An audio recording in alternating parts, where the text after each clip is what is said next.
ஒரு அழகான கிராமத்தில் ஒரு சிட்டுக்குருவி வாழ்ந்துட்டு வந்துச்சு. அது ரொம்ப நல்ல குருவி, எல்லாருக்கும் உதவி செய்கிற குருவி. ஆனால் அதுக்கு உதவி செய்யத்தான் யாருமே இல்லை. அது ரொம்ப கஷ்டப்படுற குருவி. அது அது வீட்டு பக்கத்தில் இருக்கிற செடிகள் மரங்களில் இருந்து வர பழங்களெல்லாம் எடுத்துகிட்டு வந்து பக்கத்தில் இருக்கிற மார்க்கெட்டில் வியாபாரம் செஞ்சு அதில் வர காசை வச்சு வாழ்ந்துக்கிட்டு வர ஒரு நல்ல குருவி. அது எப்பயுமே கடின உழைப்புனால அது வாழ்ந்துட்டு வந்துச்சு. அதுக்கு ஒரு கஷ்டம்னா யாருக்கிட்டையுமே கேட்காது. அப்படி ஒரு நல்ல குருவி. ஒரு நாள் அந்த பழங்கள் எல்லாத்தையும் எடுத்துக்கிட்டு பக்கத்தில் இருக்கிற மார்க்கெட்டுக்கு போய் வியாபாரம் பண்ணிக்கிட்டு இருந்துச்சு. அதில் வர காசை வச்சு ஒரு நல்ல வீடு கட்டணும் அப்படின்னு நினச்சிச்சு. ஏன்னா அதோட வீடு ரொம்ப பழைய வீடாக இருந்துச்சு. அதனால் அது கொஞ்சம் கொஞ்சமாக காசு சேர்த்து வச்சுக்கிட்டே வந்துச்சு. அது மார்க்கெட்டில் போய் காய் வியாபாரம் பண்ணும். அப்போது எல்லா பறவைகளுக்கும் கடை இருக்கும். ஆனால் இந்த குருவிக்கு மட்டும் கடை கூட இருக்காது. அங்கே கீழே ஒரு ஓரமாக வச்சு தான் வியாபாரம் பண்ணிக்கிட்டு இருக்கோம். ரொம்ப கஷ்டப்பட்டு தான் விற்பனை எல்லாம் பண்ணும். எப்படியாச்சும் ஒரு சின்ன வீடுனாச்சும் நம்ம கட்டிடணும். மழைக்கும் வெயிலுக்கும் நம்ம இருக்க முடியாது அப்படின்னு நினச்சி அந்த குருவி ரொம்ப கஷ்டப்பட்டுச்சு. அந்த குருவி ஒரு நாள் தோட்டத்தில் பழங்களை பறிச்சுக்கிட்டு இருக்கிறப்போ ஒரு அழுகிற சத்தம் கேட்டுச்சு. ஐயோ அம்மா, என்னால் தாங்க முடியலையே, வலி அப்படின்னு சத்தம் கேட்குது. அப்போ அந்த சிட்டுக்குருவி, இது என்ன சத்தம், யாரோ அழுகிற மாதிரி வலியில் துடிக்கிற மாதிரி கேட்குதே அப்படின்னு சொல்லி பார்த்தா அங்கே ஒரு குட்டி குருவி அடிபட்டு கிடக்குது. அதுகிட்ட போய் இந்த சிட்டுக்குருவி, ஐயோ குழந்தை, உனக்கு என்ன ஆச்சு, எப்படி அடிபட்டுச்சு அப்படின்னு கேட்குது. அதுக்கு அந்த குட்டி குருவி சொல்லுது, நான் மரத்தில் உட்காந்துருந்தேன். ஒருத்தவர் பழத்தை பறிக்கிறதுக்காக கல்லை எறிஞ்சாரு. அது ஏன் மேலே பட்டுருச்சு. அதனால தான் எனக்கு ரொம்ப அடிபட்டுருச்சு அப்படின்னு சொல்லி அந்த குருவி சொல்லுது. அதுக்கு அந்த சிட்டுக்குருவி, சரி வா, நான் உன்னைய பக்கத்தில் இருக்கிற ஹாஸ்பிட்டலுக்கு கூட்டிகிட்டு போகிறேன் அப்படின்னு சொல்லிட்டு அந்த சிட்டுக்குருவி பக்கத்தில் இருக்க ஹாஸ்பிட்டலுக்கு கூட்டிகிட்டு போகுது அந்த குருவியை. அங்கே போன உடனே அந்த டாக்டர் அந்த குருவியை பார்த்துட்டு, எப்படி அடிபட்டுச்சு அப்படின்னு கேட்குறாங்க. அந்த குருவியும் சொல்லுது, மரத்தில் பழம் பறிக்கிறேன்னு ஒருத்தவங்க என் மேலே கல்லை வரைஞ்சிட்டாங்க, அதனால தான் எனக்கு இப்படி ஆச்சு அப்படின்னு சொல்லுது. சரி, நம்ம சரி பண்ணலாம். ஆனால் இதுக்கு பணம் கொஞ்சம் ஜாஸ்தியாகும். ஏன்னா மண்டையில் அடிபட்டிருக்கனால காசு கொஞ்சம் ஜாஸ்தியாக தான் ஆகும் அப்படின்னு சொல்லுது. உடனே அந்த சிட்டுக்குருவி அந்த குருவிக்கிட்ட, உங்கள் அம்மா அப்பாலாம் எங்கே இருக்காங்க அப்படின்னு கேட்குது. அதுக்கு அந்த குட்டி குருவி, எனக்கு யாருமே இல்லை, நான் ஒரு அனாதை அப்படின்னு சொல்லுது. உடனே அந்த சிட்டுக்குருவி, இப்போது உனக்கு ஆப்ரேஷன் பண்ணணும்னு வேற சொல்கிறாங்க, என்ன பண்ணுறது அப்படின்னு சொல்லி யோசிக்குது. அந்த டாக்டர் குருவிக்கிட்ட அந்த சிட்டுக்குருவி சொல்லுது, இவ இங்கேயே இருக்கட்டும், நான் பணத்தை ரெடி பண்ணுறதுக்காக நான் போயிட்டு வரேன் அப்படின்னு சொல்லிட்டு அந்த சிட்டுக்குருவி அது வீட்டுக்கு போய் யோசிக்குது. ஒரு சின்ன குழந்தை, அதுக்கு அடிபட்டுருச்சு, பாவமாக இருக்குது, யாருக்கிட்ட போய் நம்ம உதவி கேட்குறது அப்படின்னு யோசித்துக்கிட்டு இருந்துச்சு. அப்போது அதோட ஃப்ரெண்டு கீத்துக்குருவி வருது. என்ன சிண்டு, என்ன யோசித்துக்கிட்டு இருக்க? இல்லை, இந்த மாதிரி ஒரு குழந்தைக்கு அடிபட்டுருச்சு, அதுக்கு அம்மா அப்பான்னு யாருமே இல்லையா, அதான் என்ன பண்ணுறதுன்னு யோசித்துக்கிட்டு இருக்கேன். என்னோட வீடு கட்டுற பணத்தை எடுத்து கொடுக்கலான்னு நினச்சிக்கிட்டு இருக்கேன். அதுக்கு அந்த கீத்துக்குருவி சொல்லுது, சிண்டு, உன்னோட வீடே சரியா இல்லைன்னு தானே நீ ரொம்ப நாளாக கஷ்டப்பட்டு கொஞ்சம் கொஞ்சமாக பணத்தை சேர்த்து வச்சுக்கிட்டு இருந்த, அதை போய் நீ எப்படி கொடுப்ப, அப்புறம் நீ வீட்டுக்கு என்ன தான் பண்ணுவ? பரவாயில்ல கீத்து, ஒரு சின்ன குழந்தை வலியினால் துடிச்சிக்கிட்டு இருக்கு, அதுக்கு உதவ கூட யாரும் இல்லை, அந்த நிலைமையில நான் எப்படி அந்த குருவியை விட்டுட்டு வருவேன்? அதனால என்கிட்ட இருக்க பணத்தை வச்சு அந்த குழந்தைக்கு நம்ம சரி செய்யலாம் அப்படின்னு சொல்லிட்டு அந்த பணத்தை எடுத்துட்டு அந்த சிட்டுக்குருவி அந்த டாக்டர் கிட்ட போய் கொடுக்குது. அதை கொடுத்த உடனே அந்த டாக்டரு அந்த குட்டி குழந்தைய சரி பண்ணிடுறாங்க. இதை எல்லாத்தையும் பார்த்துக்கிட்டு இருந்த அந்த ஊர் மக்கள், சிண்டு நீ கவலைப்படாத, எங்களால் முடிஞ்ச உதவியை உனக்கு கண்டிப்பாக பண்ணுறோம் அப்படின்னு சொல்லி எல்லா குருவியும் சொல்லுதுக. அப்போது அந்த ஊரில் இருக்கிற பெரிய தலைவரான சேது கழுகு பார்க்குது. சிண்டு நீ கவலைப்படாத, என்கிட்ட ஒரு வீடு இருக்கு, அதை நீ யூஸ் பண்ணிக்கோ, அதுலேயே நீ கொஞ்ச நாள் வாழ்ந்துக்கோ. எப்போ நீ புது வீடு கட்டுறியோ அப்போ அந்த வீட்டை எனக்கு நீ கொடுத்தா போதும் அப்படின்னு சொல்லுதுக. உடனே அந்த சேது கழுகு சிட்டுக்குருவிக்கு ஒரு வீட்டையும் கொடுத்துருச்சு. இந்த கதை மூலியமாக நம்ம என்ன தெரிஞ்சுக்கிறோன்னா, ஒருத்தவங்க கஷ்டத்தில் இருக்கும் பொழுது நம்ம உதவணும்னா கடவுள் நமக்கு வேறு விதத்தில் உதவுவார். ஓகே குட்டீஸ், இந்த ஸ்டோரிஸ் உங்களுக்கு பிடிச்சிருந்துச்சுன்னா நம்ம சேனலை மறக்காமல் சப்ஸ்கிரைப் பண்ணுங்கள். பாய். ஒரு அழகான ஊரில் ஒரு சிட்டுக்குருவியும் அதோட குடும்பமும் வாழ்ந்துட்டு வந்துச்சுங்க. அதுக்கு பக்கத்துலேயே ஈஸ்வரி காகம்னு ஒரு காகத்தோட குடும்பமும் வாழ்ந்துட்டு வந்துச்சுங்க. அந்த ஈஸ்வரி காகத்தோட குழந்தை ராமுவும் நம்ம சிட்டுக்குருவியோட குழந்தை கீத்துவும் ரொம்ப ஃப்ரெண்ட்ஸாக இருந்தாங்க. அவங்க ரெண்டு பேருமே அந்த ராமு காகத்தோட வீடு ரொம்ப பெரிய வீடு, வசதியான வீடு. அந்த கீத்துக்குருவியோட வீடு ரொம்ப சின்ன ஏழ்மையான வீடு. அதை பார்த்துட்டு அந்த கீத்துக்குருவி அவங்க அப்பா கிட்ட போய், அப்பா அப்பா நம்ம வீடு மட்டும் ரொம்ப சின்னதாக இருக்குது, மழைக்கும் வெயிலுக்கும் நம்ம ரொம்ப கஷ்டப்படுறோம். ஆனால் என்னோடய ஃப்ரெண்டோட வீட்டை பார்த்தீங்களா, ரொம்ப அழகாக இருக்குல்ல, அது மாதிரி நமக்கு ஒரு வீடு கட்டுங்கப்பா, எனக்கு ரொம்ப ஆசையாக இருக்குப்பா அப்படின்னு அந்த கீத்துக்குருவி சொல்லுது.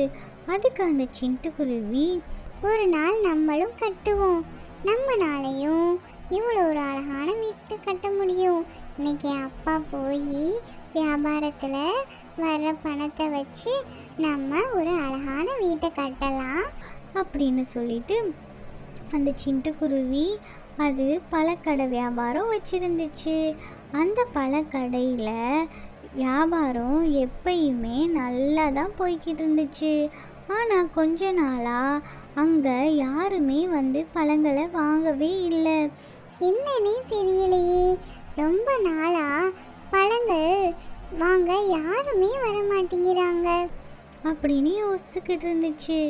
அப்போது அங்கே ஒரு புறா வந்துச்சு.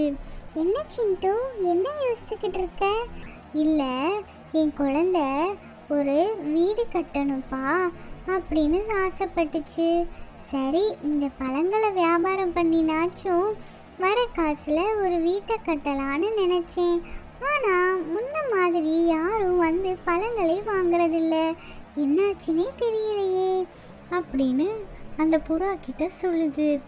அதுக்கு அந்த புறா சொல்லுது, உனக்கு தெரியாதா, எல்லாரும் பக்கத்து காட்டுக்கு போயிட்டாங்க.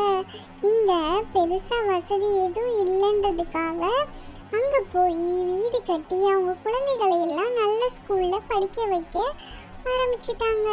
இங்கே பெரிய ஸ்கூலெல்லாம் இல்லைல்ல, அதனால எல்லாரும் பக்கத்து காட்டுக்கு போயிட்டாங்க. அப்படியா? அதனால தான் யாருமே வந்து பழங்களே வாங்காமல் இருந்தாங்களா? சரி, நான் என்ன பண்ணுறதுனே தெரியலை. குழந்தைக்கு வேற நான் வியாபாரம் பண்ணிட்டு வந்த காசில் நல்ல வீடு கட்டித்தரேன்னு சொல்லியிருக்கேன் அப்படின்னு சொல்லுது. இப்படியே கொஞ்ச நேரம் போகுது. அப்போது அந்த சிட்டுக்குருவிக்கு பசி எடுக்குது. அப்போது ஒரு தண்ணி பழத்தை எடுத்து கட் பண்ணுது. கட் பண்ணால் அந்த தண்ணி பழம் ஒரு பெரிய மந்திர பழமாக மாறிடுச்சு. அந்த சிட்டுக்குருவி அதை பார்த்து ரொம்ப ஆச்சரியப்பட்டுச்சு.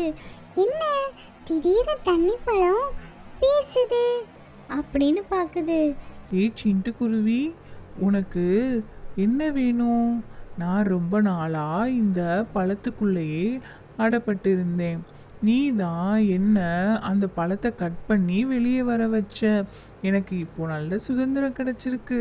அதனால உனக்கு என்ன உதவி வேணுமோ கேளு. அப்படின்னு சொல்லுது. அதுக்கு அந்த சிட்டுக்குருவி, எனக்கெல்லாம் பெரிய உதவியெல்லாம் வேண்டாம், என் குழந்தை ரொம்ப நாளாக ஒரு அழகான வீடு கட்டணும்னு ஆசைப்படுது. அது மட்டும் கிடைச்சா நான் ரொம்ப சந்தோஷப்படுவேன். நான் மட்டும் இல்லை, என்னோட குடும்பமும் ரொம்ப சந்தோஷமாக இருப்போம் அப்படின்னு சொல்லுது. அதுக்கு அந்த தண்ணி பழம், அப்படியா, சரி, நான் என்ன மாதிரியே ஒரு வாட்டர்மெலன் வீடை உனக்கும் உன் குடும்பத்துக்கும் தரேன். நீனும் உன் குடும்பமும் அந்த வீட்டில் ரொம்ப சந்தோஷமா இருங்க. அப்படின்னு சொல்லுது. அப்படின்னு சொன்ன உடனே அந்த தர்பூசணி பழம் வந்து அழகான வீடாக மாறிடுது. அதை பார்த்த உடனே அந்த கீத்துக்குருவி ரொம்ப சந்தோஷப்பட்டுச்சு. அது, ஃப்ரெண்டு வீட்டை விட நம்ம வீடு ரொம்ப அழகாக இருக்குப்பா, ரொம்ப தேங்க்ஸ். நான் ரொம்ப நாளாக ஆசைப்பட்டது இதுக்கு தான். உங்களுக்கும் அந்த வாட்டர்மெலனுக்கும் ரொம்ப நன்றி அப்படின்னு சொல்லிட்டு அந்த சிட்டுக்குருவியோட குடும்பம் சந்தோஷமாக அந்த வாட்டர்மெலன் வீட்டில் வாழ்ந்து வந்தாங்க. ஓகே குட்டீஸ், உங்களுக்கு இந்த ஸ்டோரிஸ் பிடிச்சிருந்துச்சுன்னா நம்ம சேனலை மறக்காமல் சப்ஸ்கிரைப் பண்ணி பாருங்கள். பாய்.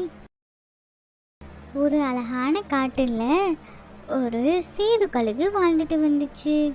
அதுதான் அந்த காட்டிலேயே ரொம்ப பெரிய ஆள். அது சொல்கிறத தான் எல்லாரும் கேட்கணும். அப்படி இருக்கும் பொழுது அந்த காட்டில் ராமுவும் சீதாவும் 2 காகங்களை அந்த கழுகு கீழே வேலைக்கு வச்சுக்கிட்டு 2 பிரியாணி கடையை வைக்கிது. அந்த காட்டில் இருக்கிற எல்லா பறவைகளும் அவங்க கடையில் மட்டும்தான் பிரியாணி சாப்பிடணும். அதை தவிர்த்து வேறு எங்கேயாவது சாப்பிட்டாங்கன்னா அந்த கழுகு அவங்கள சும்மாவே விடாது. அதே மாதிரி அந்த காட்டில் வேறு யாராச்சும் உணவு கடை வச்சுருந்தாங்கன்னா அதையும் வைக்க விடாது அந்த சேது கழுகு. அப்போது அந்த காட்டில் சிட்டுக்குருவின்னு ஒன்று வாழ்ந்துட்டு வந்துச்சு. அது ரொம்ப ஏழ்மையான குருவி. அது அங்கே இருக்கிற விவசாயிங்களை பார்த்துக்கிட்டு அது வாழ்க்கையை ஓட்டிக்கிட்டு இருந்துச்சு. அந்த விவசாயமும் அதுக்கு கை கொடுக்கல. எப்போ பார்த்தாலும் மழை வெள்ளம்னு வந்து அதுக்கு ஒரு நிரந்தரமான வேலையே இல்லாத மாதிரி அந்த குருவி இருந்துச்சு. அப்போது அந்த குருவிக்கு ஒரு யோசனை வருது. ஏன் நம்ம ஒரு ஹோட்டல் வைக்கக்கூடாது? அதை வச்சோன்னா நம்ம உணவு செஞ்சு எல்லாருக்கும் கொடுக்கலாம். அது மூலியமா வர பணத்தை வச்சு நம்ம வாழ்க்கையும் நடத்தலாம் அப்படின்னு யோசனை பண்ணுது. அப்போது அந்த சிட்டுக்குருவி அவங்க அம்மா கீத்து குருவி கிட்ட போய், அம்மா நான் இந்த மாதிரி ஒரு ஹோட்டல் வைக்க போகிறேன்.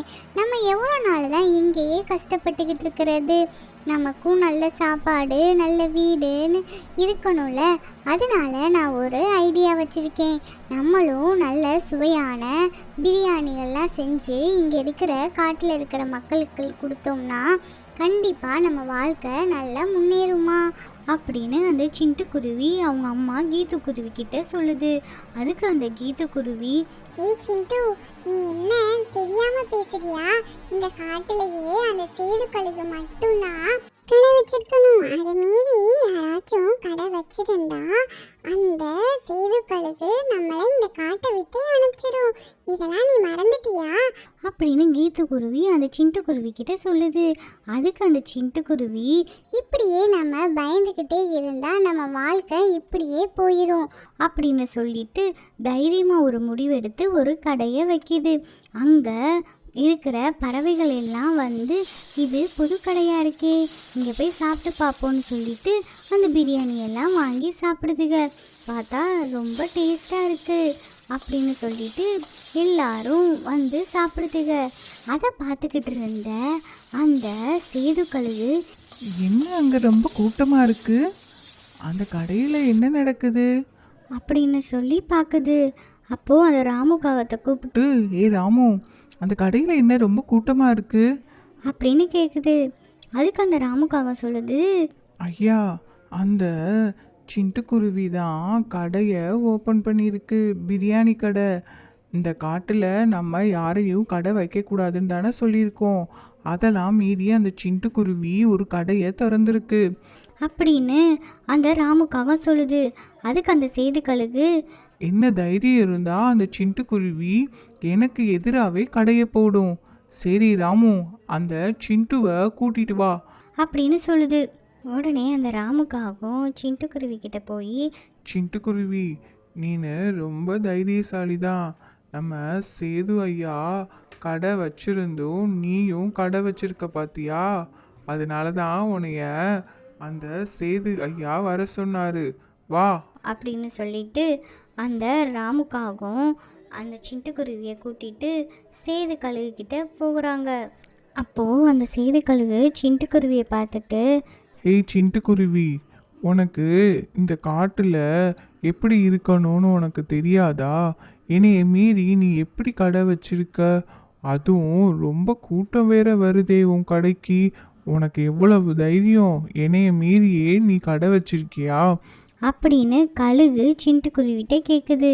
அதுக்கு சிண்டுக்குருவி, ஐயா, ஏன் நாங்களாம் கஷ்டப்பட்டுக்கிட்டே தான் இருக்கணுமா? எங்களுக்கு ஒரு கஷ்டன்றனால தான் நான் கடை வச்சேன். மக்கள் உணவு எங்கே தரமாக இருக்கோ சுவையாக இருக்கோ அங்கே தானே போவாங்க அப்படின்னு அந்த சிண்டுக்குருவி சொல்லுது. உனக்கு அவ்வளோ தைரியம் ஆயிருச்சா? சரி, உனக்கும் எனக்கும் போட்டி வைக்கலாம். உன்னோட பிரியாணியையும் என்னோட பிரியாணியையும் சமைச்சு வைப்போம். யாரோட பிரியாணி நல்ல சுவையாக இருக்கோ அவங்களே இனிமே இந்த காட்டில் கடையை நடத்தலாம் அப்படின்னு சொல்லி அந்த சேதுக்கழுகு சொல்லுது. அதுக்கு அந்த சிண்டுக்குருவியும், சரி, நானும் இந்த போட்டிக்கு தயார் அப்படின்னு சொல்லுது. அப்படின்னு சொல்லிட்டு அந்த சிண்டுக்குருவி அந்த போட்டிக்கு தேவையான பொருட்களை வாங்குறதுக்காண்டி யோசித்துக்கிட்டு இருந்துச்சு. அப்போது அது மனசுலேயும் கொஞ்சம் பயம் இருந்துச்சு, சேதுக்கழுகுக்கிட்ட மோதுறோன்னு. அப்போ அதோட ஃப்ரெண்டு புறா வருது. அதுக்கிட்ட சொல்லுது, நான் தெரியாதனமாக அந்த கழுகுக்கிட்ட மோதிட்டேன். எனக்கு கொஞ்சம் பயமாக தான் இருக்குது அப்படின்னு சொல்லுது. அதுக்கு அந்த புறா, நீ ஏன் சிண்டு பயப்படுற? உன்னோட சமையல் என்றைக்குமே நல்ல சுவையாக தான் இருக்கும். நீ அதை நினச்சி பயப்படாத. இந்த மசாலாவை பயன்படுத்து. எங்கள் அம்மா இதை தான் பயன்படுத்துவாங்க. இதை செஞ்சேன்னா இந்த ஊரே மணக்கிற மாதிரி ஒரு பிரியாணி வரும் அப்படின்னு சொல்லி கொடுக்குது. அடுத்த நாள் போட்டிக்கு அந்த சேதுக்கழுகும் சிண்டுக்குருவியும் தயாராகுதுங்க. காட்டில் இருக்க பறவைகள் எல்லாம் வருதுங்க போட்டியை பார்க்குறதுக்காக. நடுவராக கிளிராஜா இருக்காரு. கழுகு கடையில் வேலை பார்க்குற அந்த ராமுக்காகவும் சிண்டுக்குருவியும் பிரியாணி செய்ய ஸ்டார்ட் பண்ணுறாங்க. நல்ல மனமும் வருது. எல்லாரும் பார்க்குறாங்க யார் நல்லா செய்வான்னு. 2 பேரும் சமைச்சு முடித்த உடனே அந்த பிரியாணிகளை கிளிக்கிட்ட கொடுக்குறாங்க. அந்த கிளி சாப்பிட்டு பார்க்குது. அந்த 2 பிரியாணியில் அந்த சிண்டுவோட பிரியாணி ரொம்ப சுவை நல்லா இருக்குது. உடனே அந்த கிளி, இந்த 2 பிரியாணியில் சிண்டுவோட பிரியாணி தான் ரொம்ப சுவையாக இருக்கு அப்படின்னு சொல்லிருச்சு. இதை கேட்ட உடனே அந்த சேதுக்கழுகுக்கு ரொம்ப கோபம் வந்துருச்சு. உடனே அங்கேருந்து ஓடிருச்சு. அதுக்கப்புறமா அந்த சிண்டுக்குருவி அந்த காட்டில் பிரியாணி கடையை போட்டு அங்கே இருக்கிற பறவைகளுக்கெல்லாம் நல்ல உணவை கொடுத்துட்டு வந்துச்சு. வாழ்க்கையிலையும் முன்னேறிச்சு.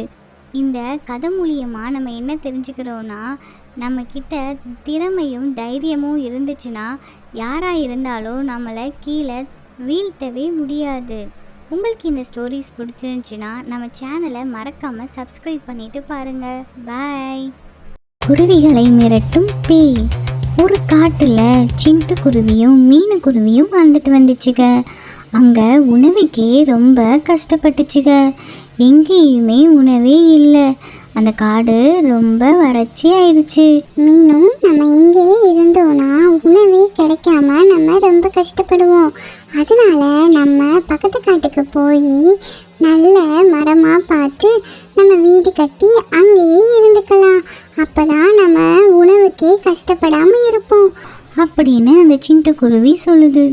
அதுக்கு அந்த மீனுக்குருவி சொல்லுது, என்னது பக்கத்து காட்டுக்கு போகணுமா? நம்ம எப்படி அங்கே போகிறது? நம்ம நண்பர்கள் எல்லாம் இங்கே தான் இருக்காங்க. நம்ம வீடு மரங்கள் எல்லாம் இங்கே தான் இருக்குது. ஆனால் இதெல்லாம் விட்டுட்டு நம்ம எப்படி அங்கே போய் இருக்க முடியும்? ரொம்ப கஷ்டமாக தான் இருக்குது. ஆனால் உணவே இங்கே கிடைக்காதப்போ நம்ம உணவை தேடி நம்ம அங்கே தான் போய் ஆகணும். சரி சிண்டு, நம்ம அங்கேயே போகலாம் அப்படின்னு சொல்லிட்டு அந்த 2 குருவிகளும் பக்கத்து காட்டுக்கு பறந்து போகுதுங்க. பறந்து போய் அங்கே போய் பார்த்தா காட்டில் எங்கேயுமே இடம் இல்லை. எல்லா மரத்துலேயும் எல்லா பறவைகளும் கூடு கட்டி வச்சுருக்குங்க. அப்போ ஒரே ஒரு மரத்தில் மட்டும்தான் இடம் இருந்துச்சு. அங்கே அந்த சிட்டுக்குருவியும் அந்த மீனுக்குருவியும் ஒரு வீட்டை கட்டி உள்ளே போய் தங்குச்சுங்க. அப்போது அந்த மீனுக்குருவிக்கு ரொம்ப பசி எடுத்துச்சு. சிண்டு, எனக்கு ரொம்ப பசிக்குது. நம்ம இவ்வளோ தூரம் வந்து வீட்டை கண்டுபிடிச்சி அதுக்கே ரொம்ப நேரம் ஆகிருச்சு. எனக்கு ரொம்ப பசிக்குது. எங்கேயாச்சும் உணவு இருந்தால் எடுத்துகிட்டு வரீங்களா அப்படின்னு அந்த மீனுக்குருவி கேட்குது. சரி மீனு, நீ பத்திரமா இரு. நான் போய் காட்டில் எங்கேயாச்சும் பழம் இருக்கான்னு பார்த்துட்டு வரேன் அப்படின்னு சொல்லிட்டு அந்த சிட்டுக்குருவி போகுது. அந்த மீனுக்குருவி மட்டும் வீட்டில் தனியாக இருக்கு. என்ன சத்தம் இது? யாரோ ஏமரம் ஏமரம் அப்படின்னு கத்துற மாதிரி இருக்கு. ஐயோ, புது இடமா வேற இருக்கு. எனக்கு ரொம்ப பயமா இருக்கே. சிண்டு வேற எப்போ வராருன்னு தெரியல. ரொம்ப நேரத்துக்கு அப்புறமா அந்த சிட்டுக்குருவி வீட்டுக்கு வருது. அது புது காடுன்றனால மரங்கள் எங்கே இருக்குது, பழங்கள் எங்கே இருக்குன்றதே அந்த சிட்டுக்குருவிக்கு தெரியலை. அதனால் ரொம்ப நேரம் கழிச்சு தான் அந்த சிட்டுக்குருவி வீட்டுக்கே வருது. அப்போது அந்த மீனுக்குருவி அந்த சிட்டுக்குருவி கிட்ட நடந்தது எல்லாத்தையும் சொல்லுது. சிண்டு, யாரோ சத்தம் போடுற மாதிரி இருக்கு. எனக்கு அந்த சத்தத்தை கேட்கும் பொழுது ரொம்ப பயமாக இருக்குது. புது இடம் புது காடுன்றதுனால எனக்கு ரொம்ப பயமாக இருக்குது சிண்டு. நீங்கள் வேற ரொம்ப நேரம் கழித்து வந்தீங்க, அதனால் எனக்கு ரொம்ப பயமாயிருச்சு சிண்டு அப்படின்னு மீனுக்குருவி சொல்லுது. அதுக்கு அந்த சிட்டுக்குருவி, என்ன சத்தம் கேட்குது? அதெல்லாம் ஒன்றும் இல்லை, இது புது காடில், அதனால உனக்கு அந்த மாதிரி வித்தியாசமாக கேட்குது. நீ ஒன்றும் பயப்படாத, நான் உன் கூடயே இருப்பேன். இந்த காடு புதுசாக இருக்கிறனால எனக்கு பழங்கள் எங்கே இருக்குன்றதெல்லாம் தெரியலை. அதனால தான் நான் ரொம்ப லேட்டாக வந்தேன். நீ பயப்படாத, நான் உன் கூடயே தான் இருக்கேன், சரியா அப்படின்னு சொல்லிட்டு அந்த 2 குருவிகளும் அந்த பழங்களை சாப்பிட ஆரம்பிச்சிச்சுங்க. அதுங்க சாப்பிட்டுக்கிட்டு இருக்கும் பொழுதே ஒரு சத்தம் கேட்குது. இது ஏமரம், யாரு இங்க இருக்கிறது? பாத்தீங்களா சிண்டு, இந்த சத்தம் தான். நான் மட்டும் இருந்தப்போ இந்த சத்தம் தான் கேட்டுச்சு. உங்களுக்கு அந்த சத்தம் கேட்டுச்சா அப்படின்னு மீனுக்குருவி கேட்குது. உடனே அந்த சிட்டுக்குருவி, ஆமா மீனு, எனக்கும் அந்த சத்தம் கேட்குது. யாரு மரத்தில் வந்து வீடு கட்டினது? இது மரம், ஒழுங்கா இங்க இருந்து போயிருங்க, இல்லைனா நான் உங்களை என்ன பண்ணுவேனே தெரியாது. சிண்டு, எனக்கு இங்கே இருக்க ரொம்ப பயமா இருக்கு. வாங்க நம்ம எங்கேயாவது போயிடலாம் அப்படின்னு அந்த மீனுக்குருவி ரொம்ப பயப்படுது. அப்போ அந்த சிட்டுக்குருவி சொல்லுது, இது ராத்திரி நேரம், நம்ம எங்கே போகிறது? இந்த காட்டில் நம்மளுக்கு யாரை தெரியும்? அமைதியாக இங்கே இருப்போம், என்ன நடக்குதுன்னு பார்ப்போம், காலையில் நம்ம என்ன பண்ணலான்னு முடிவு பண்ணுவோம் அப்படின்னு சொல்லிட்டு பயந்துக்கிட்டே அந்த 2 குருவிகளும் அதே வீட்டில் உட்காந்துருக்குங்க. காலையில் விடியுது. அந்த சிட்டுக்குருவி வெளியே வந்து யாருக்கிட்டையாவது கேட்கலாம் அப்படின்னு சொல்லி போகுது. பார்த்தா அங்கே யாருமே இல்லை. அப்போது அது பக்கத்து மரத்துக்கிட்ட உட்காந்து, என்னடா செய்யலாம், இந்த மரத்துலேருந்து ஏதோ சத்தம் வருதே அப்படின்னு சொல்லி யோசிச்சுக்கிட்டு இருந்துச்சு. அப்போது பக்கத்தில் ஒரு மரம் திடீர்னு பேசுது. ஏய் குருவி, என்ன நீ ரொம்ப கவலையாக உட்காந்துருக்க அப்படின்னு கேட்குது. அதை பார்த்த உடனே அந்த சிட்டுக்குருவி, ஏய் மரமே, நீ பேசுவியா அப்படின்னு சொல்லி அதிர்ச்சியாக பார்க்குது. உன்னை பார்க்கும் பொழுது ரொம்ப பாவமாக இருந்துச்சு, ஏதோ உதவி கேட்டு உட்காந்துருக்க மாதிரி இருந்துச்சு, அதனால தான் நான் உனக்கு உதவி பண்ணலான்னு வந்தேன் அப்படின்னு அந்த மரம் சொல்லுது. உனக்கு எதுவும் உதவி தேவைப்படுதா? சொல்லு, என்னால் முடிஞ்ச உதவியை உனக்கு நான் கண்டிப்பாக பண்ணுறேன் அப்படின்னு அந்த மரம் சொல்லுது. அதுக்கு அந்த சிட்டுக்குருவி நடந்த எல்லாத்தையும் சொல்லுது. அப்போ அந்த மரம் சொல்லுது, அந்த மரம் நல்ல மரம்தான், அது என்னோட நண்பனாக இருந்துச்சு. கொஞ்ச நாளுக்கு முன்னாடி அந்த மரத்துக்கு ஒரு ஈஸ்வரி காகம்னு ஒரு காகம் வந்துச்சு. அது ரொம்ப கெட்ட மோசமான காகம். அது வரது அந்த மரத்துக்கு சுத்தமாக பிடிக்கலை. அதனால அந்த காகத்தை அந்த மரம் வீடு கட்ட விடலை. உடனே அந்த ஈஸ்வரிக்காகவும் அந்த மரத்தை பழி வாங்கணும்னு நினச்சி ஒரு கெட்ட சக்தியை அந்த மரத்து மேலே ஏவி விட்டுருச்சு. அதனால தான் அந்த மரத்தில் யார் வந்து இருந்தாலும் அந்த கெட்ட சக்தி அங்கே இருக்க விட மாட்டேங்குது. அந்த மரம் ரொம்ப பாவம், அந்த கெட்ட சக்தி கிட்ட இருந்து மாட்டிக்கிட்டு முழிக்குது. உனக்கு நான் ஒரு உதவி பண்ணுறேன், ஒரு மந்திர தண்ணி தரேன். அந்த தண்ணியை அந்த பேய் வரும்பொழுது அது மேலே ஊற்றி விடு.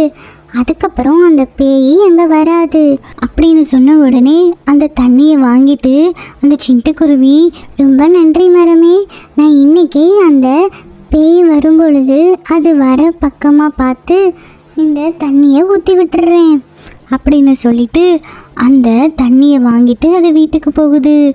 இங்கே நடந்த எல்லாத்தையும் அந்த சிட்டுக்குருவி மீனுக்குருவிகிட்ட போய் சொல்லுது. அந்த மீனுக்குருவியும் சிட்டுக்குருவியும் ராத்திரி ஆன உடனே அந்த பேய் வருதான்னு பார்த்துக்கிட்டு இருக்குங்க. அதே மாதிரி அந்த பேயும் வருது. அந்த சத்தம் கேட்ட உடனே அந்த சிட்டுக்குருவி மந்திர மரம் கொடுத்த தண்ணியை அந்த பேய் மேலே தெளிச்சு விடுது. தெளிச்ச உடனே அந்த பேயோட சத்தம் அங்கே கேட்கல. அந்த பேய் அங்கேருந்து ஓடி போயிருச்சு. அப்புறமா அந்த சிட்டுக்குருவியும் அந்த மீனுக்குருவியும் அந்த மரத்துக்கிட்ட போய் நன்றி சொல்லுதுங்க. அதுக்கப்புறம் அந்த 2 குருவிகளும் அந்த மரத்து மேலே ரொம்ப சந்தோஷமாக வாழ்ந்து வந்துச்சுங்க. பாய். நம்ம சேனலை மறக்காமல் சப்ஸ்கிரைப் பண்ணி லைக் பண்ணிடுங்க. உங்கள் நேமை இந்த குருவிலாம் சொல்லணும்னு நினச்சிங்கன்னா கீழே கமெண்ட்ஸ் பண்ணுங்கள். பாய்.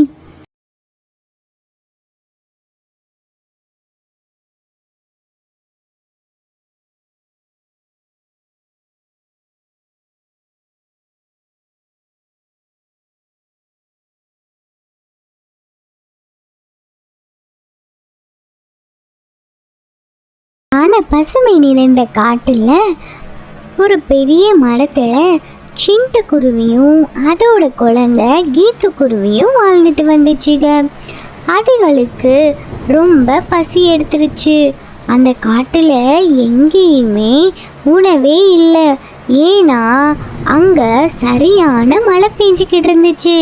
அதனால எந்த குருவியும் வெளியே போய் உணவு தேட முடியாத சூழ்நிலையில் உட்கார்ந்துச்சுங்க. அந்த சிட்டுக்குருவியோட குழந்தை கீத்துக்குருவி, அம்மா அம்மா எனக்கு ரொம்ப பசிக்குதுமா, எனக்கு ஏதாச்சும் பழங்கள் இருந்தால் தாங்களே அப்படின்னு கேட்குது. அதுக்கு அந்த சிட்டுக்குருவி, கீது, என்கிட்ட எந்த உணவும் இல்லை, உணவுகளை எடுத்துட்டு வரலான்னு நினைக்கிறேன். ஆனால் இந்த மழை விடாமல் பெய்யுது, என்னால் போக முடியலை கீது, கொஞ்சம் பொறுத்துக்கோ அப்படின்னு சொல்லுது. அப்போது அந்த சிட்டுக்குருவி, இந்த மழை நிற்காது போல, இந்த மரம் வேற ரொம்ப வேகமாக ஆடுது, எனக்கு பயமாக இருக்குது, குழந்தைய வச்சுக்கிட்டு இந்த மரத்தில் எவ்வளோ நேரம் இருக்கிறதுனே தெரியலை. சரி, நம்ம கொஞ்ச நேரம் பார்க்கலாம், அப்படி இல்லைன்னா பக்கத்தில் இருக்கிற எங்கேயாவது வேறு மரத்தில் போய் கூடு கட்டிக்கலாம் அப்படின்னு யோசிச்சுக்கிட்டு இருந்துச்சு அந்த சிட்டுக்குருவி. மழை ரொம்ப பெஞ்சு அந்த மரமும் கீழே விழுந்துருச்சு. அதுக்கப்புறம் அந்த 2 குருவிகளும் பறந்து பக்கத்து காட்டுக்கு போகுதுங்க. பக்கத்து காட்டுக்கு போய் அங்கே எங்கேயாவது கூடு இருக்கான்னு பார்க்குதுங்க. எங்கேயுமே வீடு தங்குறதுக்கு இல்லை. அதனால இந்த 2 குருவிகளும் எங்கே போகிறதுன்னு தெரியாமல் இருந்துச்சுங்க. அப்போது ஒரு வீட்டில் ஒரு கழுகு இருந்துச்சு. அதுக்கிட்ட போய் உதவி கேட்கலான்ட்டு போதுங்க. கழுகாரே, எங்களுக்கு ஒரு உதவி பண்ணுங்க, நாங்கள் பக்கத்து காட்டில் இருந்து வரோம், அங்கே மரம் எல்லாம் உடைஞ்சு ரொம்ப மழையால் அந்த காடே ரொம்ப மோசமாயிருச்சு, அதனால தான் நாங்கள் இந்த காட்டுக்கு வந்தோம், நீங்கள் கொஞ்சம் தங்குறதுக்கு இடம் மட்டும் கொடுங்க, வெளியே ரொம்ப மழையாக இருக்குது, அதனால தான் நான் உங்ககிட்ட உதவி கேட்குறேன் அப்படின்னு அந்த சிட்டுக்குருவி அந்த கழுகு கிட்ட கேட்குது. அதுக்கு அந்த கழுகு சொல்லுது, தாராளமாக தங்கிக்கோங்க. இந்த மலையில் நீ உன் குழந்தைய வச்சுக்கிட்டு எங்கே போவ? அதனால ஒரு பிரச்சனையும் இல்லை, நீ இங்கேயே தங்கிக்கோ. அப்படின்னு சொல்லுது. ஆனால் அந்த கழுகு என்ன நினைக்கிதுன்னா, நம்ம இந்த மழை நேரத்தில் உணவுக்காக எங்கே போகிறது, நம்மக்கிட்டேயே இந்த குருவிக வந்து மாட்டிக்கிருச்சுக. இந்த குருவிகளை வச்சு உணவுகளை எடுத்துகிட்டு வர சொல்லி நம்ம வீட்டுக்குள்ளேயே இருந்து நல்லா சாப்பிட்டுக்கலாம் அப்படின்னு நினைக்கிது அந்த கழுகு. அப்போது கொஞ்ச நேரத்தில் அந்த சிட்டுக்குருவியோட குழந்தை கீத்துக்குருவி, அம்மா அம்மா எனக்கு ரொம்ப பசிக்குதுமா, எனக்கு ஏதாச்சும் பழங்கள் இருந்தால் தாங்க அப்படின்னு கேட்குது. உடனே அந்த சிட்டுக்குருவி, சரி இங்கே இரு கீத்து, நான் வெளியே போய் ஏதாச்சும் பழங்கள் இருந்தால் கொண்டுட்டு வரேன் அப்படின்னு சொல்லுது. அப்போது அந்த கழுகு சொல்லுது, ஏய் சிட்டுக்குருவி, உன் குழந்தைக்கு மட்டும் உணவு கொண்டு வராம எனக்கும் உணவு கொண்டு வா. நானும் ரொம்ப பசியில தான் இருக்கேன். நீ மட்டும் உணவு கொண்டு வரலன்னு நினச்சிக்கோ, உன் குழந்தைய நான் சாப்பிட்ருவேன் அப்படின்னு பயமுடுத்துது. அதுக்கு அந்த சிட்டுக்குருவி சொல்லுது, கழுகாரே, நான் உனக்கு கண்டிப்பாக எங்கே இருந்தாலும் உணவை கொண்டு வரேன்.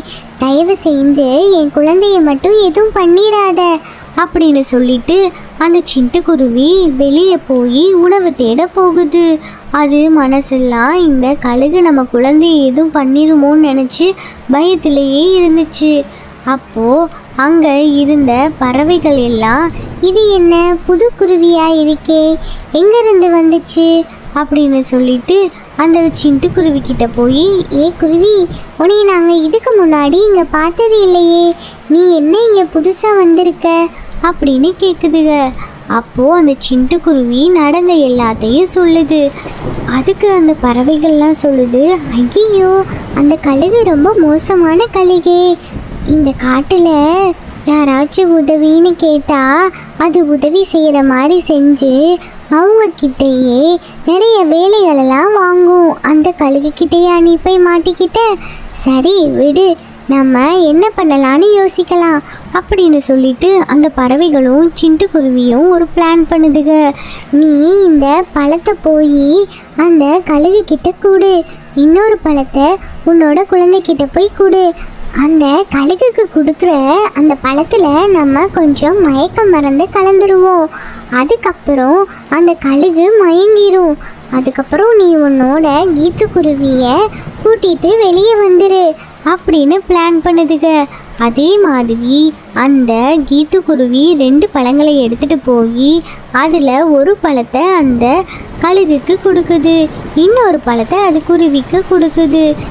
அதை பார்த்த உடனே அந்த கழுகு சொல்லுது, பரவாயில்லையே சிண்டு, உன் குழந்தைக்காண்டியே நீ பழங்கள் எல்லாம் கொண்டு வந்துட்ட. டெய்லியும் நீ இந்த மாதிரி எனக்கு உணவுகளை வந்து கொடுக்கணும், சரியா அப்படின்னு சொல்லி அந்த கழுகு சிட்டுக்குருவிகிட்ட சொல்லுது. கொஞ்ச நேரத்திலேயே அந்த பழங்களை சாப்பிட்டுட்டு அந்த கழுகு மயங்கி விழுந்துருது. அதுக்கப்புறம் அந்த சிட்டுக்குருவியும் அதோட குழந்தை கீத்துக்குருவியும் அங்கேருந்து தப்பிச்சு போயிடுதுங்க. இந்த கதை மூலியமா நம்ம என்ன தெரிஞ்சுக்கிறோன்னா, நம்மக்கிட்ட ஒருத்தவங்க உதவின்னு வந்து கேட்குறப்போ அவங்களுக்கு உதவி செய்யணுமே தவிர அவங்கள என்றைக்குமே அதை வச்சு கஷ்டப்படுத்தக்கூடாது. உங்களுக்கு இந்த ஸ்டோரிஸ் பிடிச்சிருந்துச்சுன்னா நம்ம சேனலை மறக்காமல் சப்ஸ்கிரைப் பண்ணிடுங்க. அப்புறம் உங்கள் நேம்ஸை இந்த பேர்ட் சொல்லணும்னு நினச்சிங்கன்னா கீழே கமெண்ட்ஸ் பண்ணுங்கள். Bye. Welcome to kids entertainment channel. வாங்க வீடியோக்குள்ள போலாம். ஒரு அழகான ஊருல சிட்டுக்குருவி வாழ்ந்துட்டு இருந்துச்சு. அதுக்கு ஒரு குட்டி கீத்துக்குருவி இருந்துச்சு. அதுக டெய்லி சாப்பிட்றதுக்கே கஷ்டப்படுங்க. சிட்டுக்குருவி கஷ்டப்பட்டு தான் அதுகளோட ஃபேமிலியை பார்த்துச்சு. கீத்துக்குருவி ஸ்கூலுக்கு ஃபீஸ் கட்டுறதுக்கே ரொம்ப கஷ்டப்பட்டுச்சு. அப்போ சிட்டுக்குருவி இருக்கிற பெரிய ஆளு அந்த சேதுகளுக்கு தான் கிட்ட போய் கடன் வாங்குச்சு. காசை வச்சுதான் கீத்துக்குருவிக்கு ஃபீஸ் கட்டுச்சு. அந்த சிட்டுக்குருவிக்கும் கீத்துக்குருவிக்கும் சாப்பாடு கிடைக்கிறது ரொம்ப கஷ்டமா இருந்துச்சு. ஒரு நாள் கீத்துக்குருவி ஒரு மரத்துக்கு அடியில் உட்காந்து ரொம்ப பசிக்குதே அப்படின்னு சொல்லிச்சு. அம்மாட்ட கேட்டாலும் அம்மா ரொம்ப கஷ்டப்படுறாங்களே, அவங்க கிட்டக்க அது வேணும் இது வேணும்னு சொல்லி கஷ்டப்படுத்தக்கூடாது அப்படி இருக்கும் போது அந்த மரத்துல இருந்து ஆப்பிள் வந்துச்சு. என்னடா இந்த மரம் ஆப்பிள் மரமே இல்லையே, அப்புறம் எப்படி ஒரு ஆப்பிள் வந்துச்சு? சரி, பழம் வந்துச்சுல, நம்ம சாப்பிட்டுருவோம். அது சாப்பிட்டு அந்த ஒரு ஆப்பிளை சாப்பிட்டு முடிச்சக்கப்புறம் மரத்துல இருந்து நிறைய ஆப்பிள் விழுந்துகிட்டே இருந்துச்சு. போய் அவங்க அம்மாட்ட சொல்லுச்சு. அவங்க அம்மா வந்து பார்க்கும்போது பழங்களே இல்லை. அப்ப அந்த சேதுகளுக்கு அந்த பக்கமா வந்துச்சு. என்ன நீங்க 2 பேரும் என்ன பண்றீங்க? ஏய் சிட்டுக்குருவி, நீ என்கிட்ட வாங்கின பணத்தை நீ இன்னும் கொடுக்கல, எப்ப கொடுக்க போற? அண்ணா ரொம்ப கஷ்டமா இருக்கு. அண்ணா எனக்கு டைம் கொடுங்க, நான் கொஞ்ச நாள்ல கொடுத்துட்றேன். இப்படியே எத்தனை நாள் தான் சொல்லுவ? ஒழுங்கா நாளைக்கு எனக்கு பணம் வந்துடணும், அப்படி இல்ல இந்த ஊரை விட்டு உன்னை நான் அனுப்பிச்சிருவேன் அப்படின்னு சொல்லிட்டு அந்த சேதுகளுக்கு போயிருச்சு. அப்ப அந்த கீட்டுக்குருவியும் சிட்டுக்குருவியும் ரொம்ப கஷ்டப்பட்டுட்டு இருந்துச்சுங்க. காசு இல்லையேன்னு அந்த மரத்துக்கு அடியில உட்காந்து இவங்க அழுகுறத பார்த்து அந்த மரம் நிறைய பணத்தை மரத்துல இருந்து கீழே கொட்டுச்சு. பார்த்த உடனே சிட்டுக்குருவி ரொம்ப சந்தோஷப்பட்டுச்சு. அதை வச்சு கடனெல்லாம் நம்ம இனிமே அடைச்சிடலாம். அந்த சேதுகள்கிட்ட போய் காசை கொடுத்துடணும் அப்படின்னு சொல்லிட்டு காசை கொடுத்துருச்சுங்க. அதில் இருக்கிற பாய் பண்ணிட்டு சிட்டுக்குருவி மாதிரி கஷ்டப்படுறவங்களுக்கெல்லாம் உதவுச்சு. தேங்க்யூ ஃபார் வாட்சிங்.